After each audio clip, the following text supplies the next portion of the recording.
যে কোনো প্রকারে সূর্যকে নির্দোষ প্রমাণ করতে চায় দীপা। তার কারণেই দীপা যখনই মিশকাকে দেখার পরে অফিসারকে সবটা বলে, সে উল্টো দীপার উপরে রাগারাগি শুরু করে দেয়। দীপাকে নানান কথা বলে অপমান করে, কোনোভাবেই দীপার কোনো কথাই শোনে না।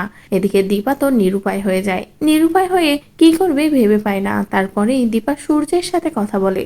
সূর্য যখনই সবটা খুলে বলে দীপাকে, তখনই দীপার কাছে সবটা পরিষ্কার হয়ে যায় যে তার মানে মিশকা নিজেই তো ওখান থেকে উঠেছে, নিজেই ওখানে রক্ত ফেলেছে, তারপরে নিজেই ছদ্মবেশ নিয়ে বাড়ি থেকে পালিয়েছে। এই সবটা তো মিশকারই খেলা। এই সব কিছু যখন মিশকা তার বাড়ির ভিতরেই করেছে, তাহলে তো ওখানে গেলে আমরা কোনো না কোনো প্রমাণ পেয়েই যাব।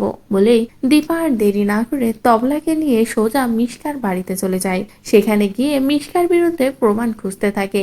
এমনকি দীপা তবলাকে এটাও বলে যে ওই দিন মাও এখানে ছিল, মাও এসেছিল মিশকাকে শেষ করতে, কিন্তু উল্টো মিশকাই মাকে শেষ করেছিল। মাকে এমন ভাবে আঘাত করেছিল আর আটকে রেখেছিল যে মা কিছু করতে পারেনি। কিন্তু মিশকা খুব চালাকির সাথে এখান থেকে ছদ্মবেশ নিয়ে বেরিয়ে গেছে।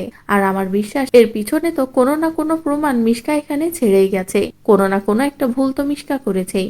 বলেই দীপা চারিদিকে খুঁজতে থাকলে হঠাৎই পড়বে না পড়বে দীপার হাতে একটা ফোন পড়ে, যে ফোনটা থাকে রত্না দেবীর। মিশকাকে মারতে গিয়ে হাতাহাতি করতে গিয়ে ফোনটা সেখানে পড়ে যায়, আর তারপরে ওখানে ঠিক যা যা ঘটেছিল সবটাই রেকর্ড হয়ে যায়। আর এরপরে দীপা ওই ফোনটা নিয়ে যখনই ঘোটাঘুটি করে, তখনই দেখে যে মিশকা ওখান থেকে কিভাবে ঠিক ছদ্মবেশ নিয়ে বেরিয়েছে সবটাই রেকর্ড হয়ে আছে। এরপরেই দীপা ছুটে আসে পুলিশ স্টেশনে। সেখানে এসে অফিসারকে দেখায় আর বলে, এই দেখুন ম্যাডাম, মিশকা বেঁচে আছে। আর মিশকা ঠিক কিভাবে ছদ্মবেশ নিয়ে নিজের বাড়ি থেকে বেরিয়েছিল। ওই দিন ডাক্তারবাবু মিশকাকে শেষ করেনি, মিশকা ডাক্তারবাবুকে ফাঁসানোর জন্য নিজে থেকেই সব অভিনয় করছে। সবটা মিশকার সাজানো, যেগুলো দেখে তো ম্যাডাম নিজেই পুরো অবাক হয়ে যায়। বলে সে অসম্ভব, এটা কিভাবে সম্ভব? এমন ভাবে আমাদের সবাইকে বোকা বানিয়েছে। এবার আমরা সকলে মিলে ওকে অ্যারেস্ট করব, করে ওকে এবার উচিত শিক্ষা দেব।